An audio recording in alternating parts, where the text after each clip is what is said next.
عیسائی کنٹری میں، Christian country میں عیسیٰ علیہ السلام کے نام کے خلاف کوئی بینر لے کر کے گھومے، ان کی شان میں کچھ بھی بولے، ان کو کچھ فرق نہیں پڑتا، وہ آزاد لوگ ہیں۔ وہ یہ کہیں گے، یہ فریڈم ہے اسپیچ کی، ایکسپریشن کی، اظہار رائے کی آزادی ہے بہت سارے کنٹری میں، ان کی اگر گورنمنٹ کو تب بھی ان کو فرق نہیں پڑتا۔ لیکن وہ یہ کہتا ہے تمہاری حکومت ہو اور اس میں چند مسلمان رہتے ہو، ایک بار محمد عربی صلی اللہ تعالیٰ علیہ وسلم کی کوئی گستاخی کرے اور پھر کھلے عام گھوم کے دکھائے،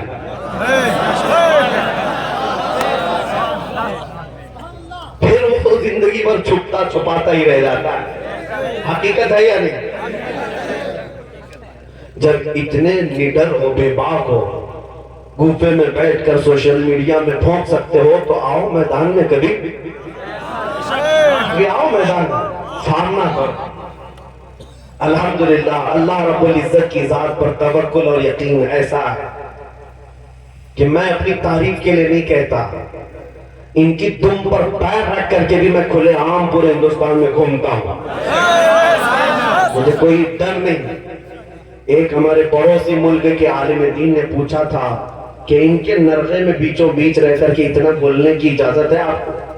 کہا بولنے کی اجازت لینے کے لیے ان سے کوئی سرٹیفکیٹ لینے کی ضرورت نہیں، میری جان کا مالک اللہ ہے، میری زبان پر حکومت میرے مصطفیٰ کی ہے، تو ڈر کس بات کا، کیا دبے جس پہ حمایت کا ہو پنجہ تیرا، شیر کو خطرے میں لاتا نہیں کتا تیرا، بے خوف ہو کر جیو ہے مسلمان۔ تمہارے پاس سب سے بڑا عنصر جو ہے وہ ابھی ہے لیکن تھوڑا کم ہو گیا ہے، میں اس کو زیادہ کرنا چاہتا ہوں۔ جو صحابہ کے پاس تھا وہ غیرت مند تھے، حساس تھے، کس بات سے؟ مکہ والوں نے ان کو سولی پر چڑھایا تھا، اس وقت ایک کافر نے آ کر کہا تھا کیا یہ اچھا ہوتا تیری جگہ محمد ہوتے اور تو آرام کر رہا ہوتا۔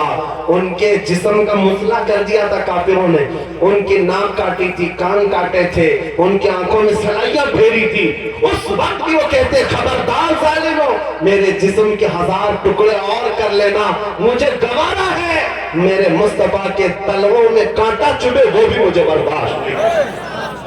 یہ جذبہ تھا ان کا، یہ عنصر تھا، یہ وصف خاص تھا۔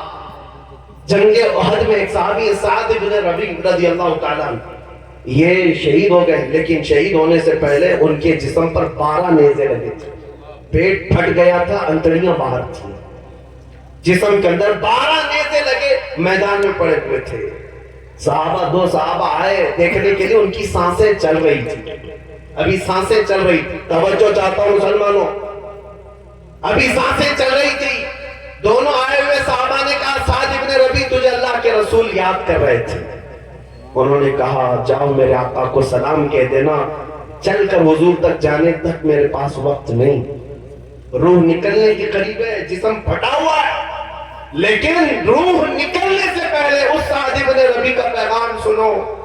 میدان احد سے یہ پیغام دے رہے کہ اے میرے بھائیوں، تم آئے ہو میری خیریت لینے کے لیے، اب جب واپس جانا تو میری قوم کو یہ پیغام دینا، پہلے تو حضور سے کہہ دینا یا رسول اللہ مجھے معاف کرے، مجھے معاف کرے کہ آپ کی دفاع کا حق ادا نہ ہوا، جان سپرد کر دی، پھر بھی کہا کہ حق ادا نہ ہوا، جسم پھٹ گیا، اور پھر کہتے ہیں کہ یا رسول اللہ آپ کی عزت کا حق ادا نہ ہوا۔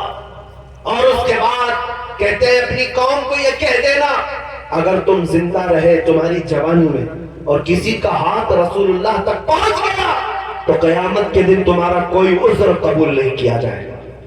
اور یہ کہتے ہوئے وہ دنیا سے چلے گئے۔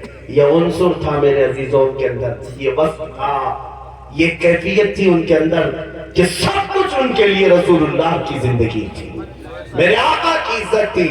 آج اپنے بچوں کو ایسا پالو کہ یہ جب آنکھیں کھولیں اور آنکھیں بند کریں ان کی زبانوں پر یہی ہونا چاہیے میں سو جاؤں یا مصطفیٰ کہتے کہتے، کھلے آنکھ صلی اللہ کہتے کہتے، پھر جوان ہوتا ہوا بچہ تم دیکھو گے کہ یہ جدھر سے گزرے گا لوگوں کی صدا آئے گی، لگتا ہے عشق رسول میں پھر سے صلاح الدین آ گیا ہے۔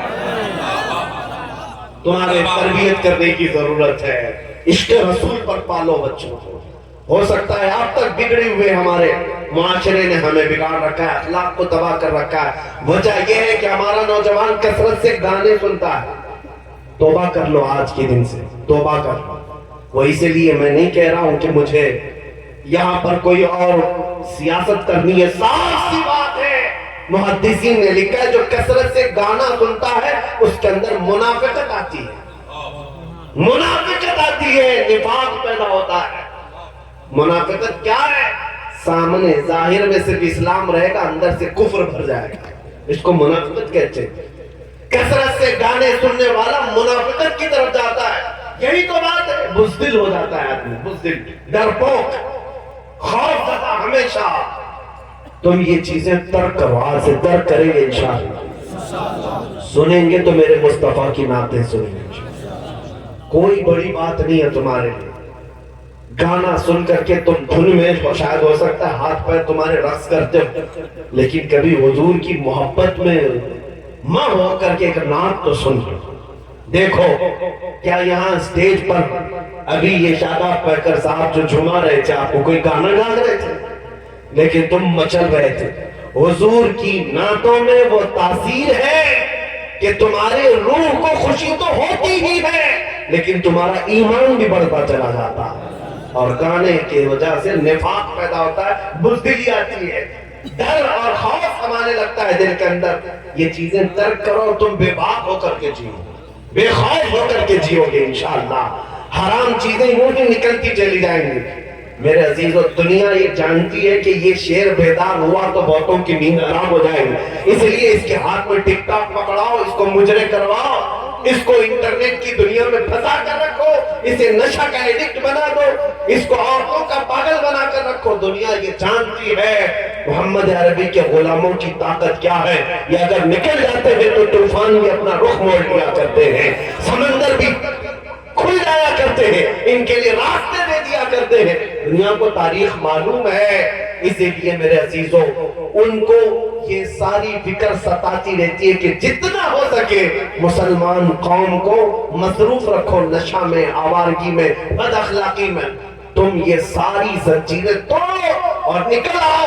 تمہاری آنکھیں اب آج کے دن سے اس بات کا انتظار کریں گی, دنیا کا حسن تو بہت دیکھا ہے, لیکن اب مجھے اگر کچھ دیکھنا ہے تو کیا دیکھنا ہے؟ یہی میرے آقا آؤ کہ مدت ہوئی ہے تیری راہ میں اکھیاں بچھاتے بچھاتے, تیری حضرتوں میں, تیری چاہتوں میں بڑے دن ہو گئے گھر کو سجاتے سجاتے. آج سے جئیں گے یہی تمنا لے کر کے, آج سے جئیں گے یہی تمنا لے کر کے کہ اب آنکھیں ہماری اللہ کی بارگاہ میں یہ دعا کرو, اے اللہ کچھ ایسا کر دے میرے کردگار, آنکھوں میں ہمیشہ نقش رہے روئے یار. آنکھوں میں انہیں نہ دیکھا تو کس کام کی ہے یہ آنکھیں کہ دیکھنے کی ہے ساری بہار. آنکھوں میں فرشتے جو پوچھے قبر میں کس کی امت ہو, مفتی اعظم ہند جیسا عاشق رسول ہونا چاہیے. حضور کے چہرے کو ایسا سنبھالو اپنی آنکھوں میں کہ قبر میں پہنچو گے فرشتے پوچھ بھی لیے کہ تم کس کی امت ہو, تو عاشق رسول قبر میں کیا جواب دیتا ہے؟ لو دیکھ لو ہے تصویر یار آنکھوں میں, لو دیکھ لو کہ ہے تصویر یار.